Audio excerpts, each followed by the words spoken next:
ইজিম্যান রাশিদুল পেজের অ্যাডমিন রাশিদুল ভাই মে মাসের 5 তারিখ থটস অফ বিল্লাল ভাই এবং তার 3 মাসে 44 লক্ষ টাকা ইনকাম নিয়ে কিছু কথা বলেছিলেন, যে কথাগুলো এখন বর্তমানে এসে বাস্তবে রূপান্তর হচ্ছে। একটা কথা আছে না, মুরব্বীদের কথা বাসি হলেও ফলে।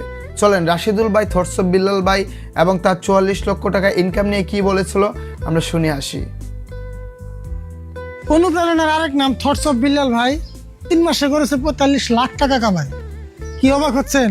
কিন্তু এখানে অবাক হবার কিছুই নাই, কারণ ফেসবুক এবং ইউটিউব থেকে এত টাকা ইনকাম করা খুব বড় একটা বিষয় নয়।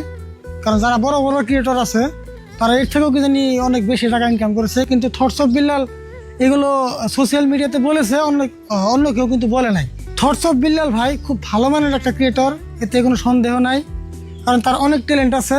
কিন্তু আমি মনে করি সে অনেক ভাইরাল ছিল, কিন্তু তার ইনকামের কথাগুলো ফাঁস করে সে নতুন করে ভাইরাল হওয়ার কোনো কারণ আমি দেখতে পারি নাই। কারণ আমার 3 বছরের ফেসবুক এবং ইউটিউবের অভিজ্ঞতা থেকে বলতেছি, যে বস্তু নিয়ে বা যে বিষয় নিয়ে ফেসবুক এবং ইউটিউবে খুব বেশি মাতামাতি হয়ে যায়, সে বিষয় বা সেই বস্তুর একটা সময় কোনো অস্তিত্ব থাকে না।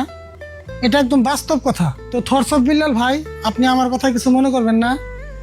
ফেসবুক এবং ইউটিউবে ট্যালেন্ট থাকলে খুব তাড়াতাড়ি ভাইরাল হওয়া যায়, কিন্তু সব থেকে বড় কথা ভাইরাল হওয়াটা যতখানি বড় কথা, কিন্তু ভাইরাল হওয়ার পর এই প্ল্যাটফর্মের টিকে থাকা অনেক বড় কথা। এই প্ল্যাটফর্মের টিকে থাকার জন্য অনেক কিছু নিজেকে বিবেচনা করে চলতে হয়, অনেক কিছু বস্তু এড়িয়ে চলতে হয়, অনেক কাজ আছে যেগুলো মনে করতে চাইলেও করা যায় না। তো আমি মনে করি আপনার অনেক ট্যালেন্ট আছে, কিন্তু কিছু বস্তু আপনি এখনো বুঝে উঠতে পারেন নাই, কারণ আপনি ফেসবুকে ভাইরাল হয়েছেন খুব বেশি দিন হয় নাই। তো বিল্লাল ভাই, আমি আপনাকে ছোট্ট একটা পরামর্শ দিতে চাই, আপনি নিলে নিতে পারেন, না নিলে নাও নিতে পারেন। তো আপনি যেগুলো মান্থলি আর্নিং করতেছেন, আপনার ভিডিওতে কীরকম ভিউজ হচ্ছে, তো এগুলো বিষয় আপনি যত পারেন নিজেকে গোপন রাখতে চেষ্টা করেন।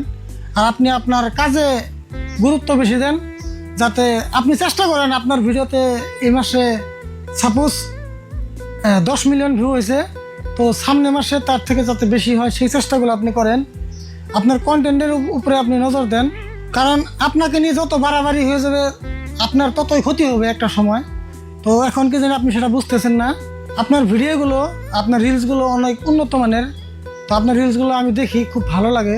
তো আমি চাই আপনার মতো একটা ক্রিয়েটর সোশ্যাল মিডিয়াতে বা ইউটিউব ফেসবুকে অনেক দিন টিকে থাকেন, এই আশা করি।